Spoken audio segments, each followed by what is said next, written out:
Mga ka-business, baka samantalahin ko itong pagkakataon na to.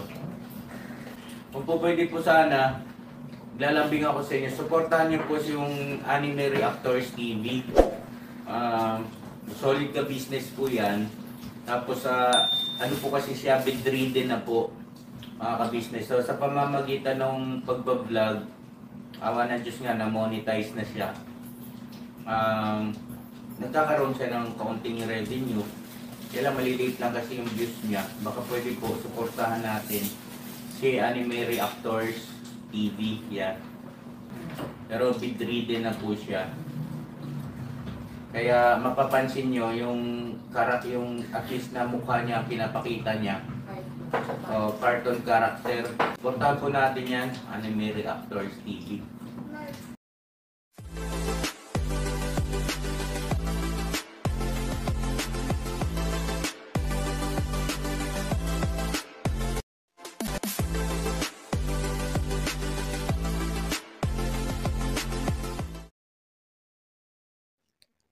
Hello guys, mapagpalang araw po sa ating lahat. Narito pong muli ang inyong lingkod, Anime Reactors TV. At sa mga hindi pa po nakaka-subscribe dyan sa aking munting channel, ay baka pwede naman pong makipindot na po na subscribe button. At makilike and share na rin po ng aking mga video.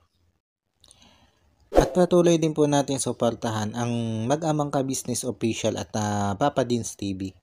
At ganun din po yung kanilang second YouTube channel na Ka-Business Family. Yun, panibagong araw, panibagong reaction ulit tayo guys. At for today's video po ay muli nating gawa ng reaction. Itong patungkol dito sa kuno'y naging pagsagot nitong si Rick Aningat dito sa naging issue ng paninira niya dito kay Laka Business. Na kung tutuusin naman, ay hindi naman talaga niya sinagot yung patungkol dun sa issue ng paninira niya kay Laka Business. Kundi ang ginawa lang niya dito sa video niyang ito, ay idiniin niya lang yung mga kagwang dun sa ginawa ng mga kagwang na pambabastos sa kanya o sa ginawang pagmumura sa kanya ng mga kagwang. At yung ginawa namang pambabastos sa kanya ng mga kagwang, lalo nga nitong tatlo niyang inaanak na si Intoy, Bay Papaya at Junjun, ay meron ng in-upload itong sila ka-business na video para mag-public apology itong mga kagwang sa ginawa nilang pagmumura dito kay Rick Aningat. Pero hindi ibig sabihin nun ay sinasabi nilang hindi talaga nanira itong si Rick Aningat. Kumbaga yung pagpa-public apology ng mga kagwang ay doon lang sa ginawa nilang pagmumura. Pero yung galit nila, yung pinagmula ng galit nila kung bakit nila namura itong si Rick Aningat ay andun pa rin. Nandun pa rin yung pag-aantay nila ka-business na makipag-usap itong si Rick Aningat sa kanila para maayos ang lahat ng ito. Kaya nga lang nagmamatigas pa rin to si Rick Aningat Mataas talaga ang pride nito Bakit ko nasabi guys? Kasi ganito, kung makikita natin doon sa video niya na ini-upload na sinasabi niya na pagsagot sa issue ng paninira niya doon kay Laka Business, kung mapapansin natin sa video niya, ay ang bait niya doon. Ang amo niya doon sa video niyang yon. At kahit nga minura na siya ng kagwang, ay sinasabi niyang nauunawaan niya ang mga kagwang.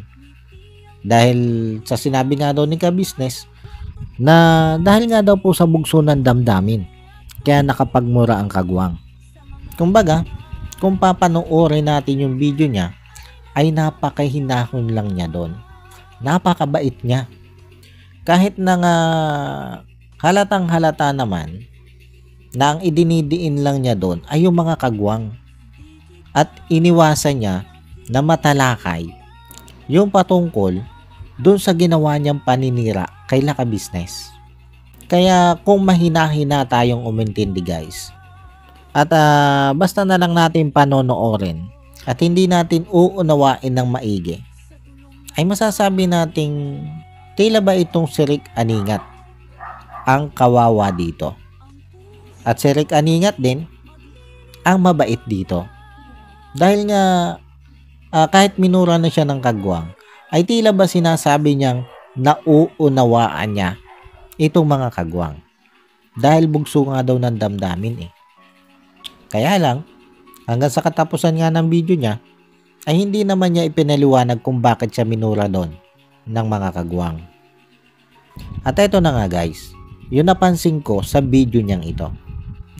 Kung gaano yung ipinakita niyang amo at bait dito sa harap ng kamera, ay kabaligtaran naman ang ipinakikita niya o ang sinasabi niya doon sa mga ginawa niyang pagsagot, doon sa mga nagko-comment sa kanya na hindi pabor sa ginawa niya o hindi pabor sa kanya. Tulad halimbawa nung isang nag-comment na sinabing bakit hindi ka pumunta doon kay Laka Business at mag-usap kayo. Kumbaga, ang layunin dito ng viewers ay yung mag-ayos itong si Ka Business at itong si Rick Aningat. Yun yung pinopoint dito ng viewers na nag-comment sa kanya. Pero ang sagot ni Rick Aningat sa comment na yon ay ito: bakit mo ko pinapupunta doon? Sino ka para utusan mo ko? Kala ko ba mga nag-unsubscribe na kayo sa akin? O diba guys? Halip na magpakumbaba siya na o sige po, paplanuhin ko ang pagpunta ko doon para magkaayos kami ni kuya. Dahil sinasabi niya doon sa video niya na nasa puso pa rin niya si Ka Business at si Mrs. Ka Business. Pero kung totoo yung sinasabi mong nasa puso mo pa rin sila Ka Business at si Mrs. Ka Business, hindi ganyan yung mga magiging sagot mo doon sa nagko-comment sa'yo. Kung totoong mabait ka, katulad ng ipinakikita mo dyan sa harap ng camera, ay hindi sana ganito kabalibat yung mga sagot mo sa mga nagko-comment sa'yo. Kumbaga, ikaw na nga yung may kasalanan. Alam naman natin yan eh. Dahil sabi ko nga, hindi ka mumurahin ng ganon na mga kagwang kung wala kang ginawang katarantaduhan. Pero ikaw na nga yung may nagawang mali, ay tila ikaw pa ang nagmamalaki. Na sa kabila ng pinakita mong maamong mukha at mabait na pagkatao sa harap ng camera, ay eto ka. Inilabas mo ang tunay mong kulay dito sa comment section. At tila ba, ipinapahiwatig mo dito na hindi ka makikipag-ayos kay Laka Business. Dahil dito sa mga comment mo, ang taas ng pride mo dito, Rick. Napakataas ng pride mo dito. Tapos, sinasabi mo pa dito sa comment section mo na meron ka ding hawak na ebidensya na mga sinabi ko kamo nung mga nag-unsubscribe na sponsor nila Ka Business. Sabi mo, may mga sinasabi na hindi din maganda kay Laka Business yung mga sponsor na umalis kay Laka Business. Sabi mo pa nga, may mga listahan ka pa nun di ba? Ngayon, Rick, hindi naman yan ang issue dito Ang issue dito ay yung ginawa mong paninira kay Laka Business. Yun yung malinaw na issue dito. Hindi kung ano yung sinabi ng mga sponsor na nag-unsubscribe ka mo kay Laka Business. Ay hindi nga namin alam kung bakit nakapagsalita ng ganyan sa'yo yung mga sponsor na yan. Malay ba namin na baka kaya nagsalita ng ganyan yung mga sponsor na yan ay dahil din sa'yo. Baka may mga masama ka ding sinabi sa kanila laban dito kay Laka Business, kaya yung utak nila na kondisyon mo. at napagsalita mo din sila ng laban kay Laka Business. Kasi yun yung diskarte mo di ba? Yung gagawa ka ng issue laban dito kay Laka Business para itong kausap mo ay maglabas din ng hindi magandang sasabihin laban dito kay Laka Business. Kumbaga, ikinukondisyon mo yung utak ng kausap mo para sumama ang tingin nila kay Laka Business. Yan yung diskarte mo, Rick. Halimbawa na lang ito. Si Damulag. Pumunta siya dito kay Laka Business. At ang sabi niya para linisin ang kanyang pangalan. Itong si Damulag pala, nakausap mo din At sinubukan mo din na itong si Damulag ay makapagsabi ng hindi maganda kay Laka Business. Buti na lang si Damulag ay walang naging issue kay Laka Business. Pero hindi ko alam kung totoo yung sinasabi ni Damulag na hindi nga siya nagbitaw din ng hindi magandang salita laban dito kay Laka Business. Pero kung sa karanasan naman nga ay itong si Damulag, wala naman talaga ito masamang sinasabi laban dito kay Laka Business. Pero kung hindi man nagsalita itong si Damulag ng hindi maganda patungkol dito kay Laka Business, ay sinubukan mo pa rin. Sinubukan mo pa rin na itong si Damulag ay kontrolin yung isip niya. Sinubukan mo pa rin na magsabi itong si Damulag ng hindi maganda laban kay Laka Business. Bakit? Bakit mo ginawa yan? Isa lang naman yung dahilan mo, di ba? Para meron ka na namang hawak na ebidensya na panlaban o panira para dito kay Laka Business. Alam mo, Rick, sa isyong ito, ikaw yung nagpapalala Sasabihin mo, kaming mga reaktor ang isa sa nagpapalala. Alam ko naman na ikaw yung isa sa nagko-comment sa akin na tinatakot mo pa ako na makakasuhan ako. Alam ko ikaw yun dahil gigil na gigil yung comment na yun sa akin Pero naisip mo ba, reaktor ako ni Ka-Business? Kung ano man ang nangyayari dito kay Laka Business, ay re-reactionan ko, maganda man o hindi. Kung kinakailangan ko ipagtanggol sila Ka-Business sa mga naninira sa kanila na katulad mo, ay ipagtatanggol ko yan at buo ang loob ko sa pagtatanggol sa kanila. Baka iniisip mo kasi nagtatapang-tapangan lang ako. Hindi, Rick, buo ang loob ko sa ginagawa kong ito. Kumbaga, pinaghandaan ko ang lahat ng ito. Ano man ang pwede mong maging balik sa akin o kung ano ang pwedeng maging balik sa akin na mga nire-reactionan ko. Kasi, kahit paralisado ako, kahit bedridden ako, ay bit-bit ko pa rin ang yag balls ko. Kaya kung sa tingin mo ay matatakot ako dito sa mga komento na kung nagkakasuhan ako, ay sige lang. Aantayin ko yung kaso mo. Pero kung tutuusin, ay ikaw ang dapat kasuhan dito Dahil doon sa ginawa mong paninira kay Laka Business. Yun ang totoong cyber libel. Yung ginawa mong paninira kay Laka Business. Hindi yung mga ginagawa naming reaction sa'yo. Lalo na yung reaction ko. Dahil yung ginawa kong reaction video ay paglalantad lang yon sa kung sino ka.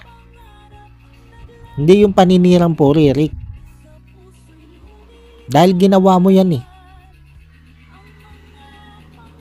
At isa pa, nasa social media ka. Ano man yung gawin mong mali o kapuna-puna, kahit sinong vlogger o kahit sinong reaktor ay pwede kang reaksyonan at punahin doon sa ginagawa mong mali. Nasa social media ka naka-public yung post mo Kaya kung ano man yung opinion ng mga reaktor na magre-reaction sa iyo, karapatan nilang sabihin yun. Pero yung ginawa mong paninira kay Laka Business, yun ang pasok sa cyber libel. Kaya kung sino yung ginamit mo para takutin ako, ay pasensya na Rick. Hindi ako natakot eh. At kung gusto nyo akong kasuhan, sige lang. Kasuhan nyo ako. Kakasuhan nyo ako sa cyber libel? Sige lang. Gawin nyo. Karapatan nyo yan eh. Diba? Karapatan nyo nakasuhan ako kung may ikakaso kayo. Basta ako, kung ano yung opinion ko dito sa ginawa mong ito, ay ilalabas ko. Sasabihin ko bilang isang reaktor. Pero ako bilang reaktor, ay re-reactionan ko lang naman yung mga usapin na naipublic na. Kumbaga, yung mga usaping hindi pa nai-public, hindi ko yan re-reactionan. Dahil doon ako pwedeng makasuhan ng cyber libel. Pero yung mga ganyan naka-public na, alam na ng buong publiko, ay may karapatan na ako para reaksyonan yan. May karapatan na ako para magbigay ng opinion patungkol dyan. At nakasaad dyan sa freedom of speech. Ay mukha ang tiningnan mo lang eh. Ay yung patungkol sa cyber libel eh. Pero yung patungkol sa freedom of speech ay hindi mo na natingnan. Alam mo Rick, kung gusto mo din lang sana yung totoong simpatsya sa iyo ng mga tao, dapat yung bait-baita mo dyan sa harap ng camera mo ay dinala mo sana hanggang sa comment section mo. Ay kung nagpakabait ka dito sa comment section mo, ay di wala na sana akong content ngayon. Kaso, magkaiba yung kulay mo doon sa harap ng camera at dito sa comment section mo. Dahil dito sa comment section mo, dito mo inilabas ang tunay mong kulay. At saka kung nagpakabait ka, lalo na nga dito sa comment section mo, kung itinuloy-tuloy mo na yung kabaitang ipinakita mo sa harap ng camera, baka medyo lumubag pa ang loob sa'yo ni ka-business eh. Kaya lang tuloy ang pagmamalaki mo, tuloy yung pagmamataas mo. Kaya sa tingin ko, ay wala ka naman talagang plano na makipag-ayos dito kay ka-business.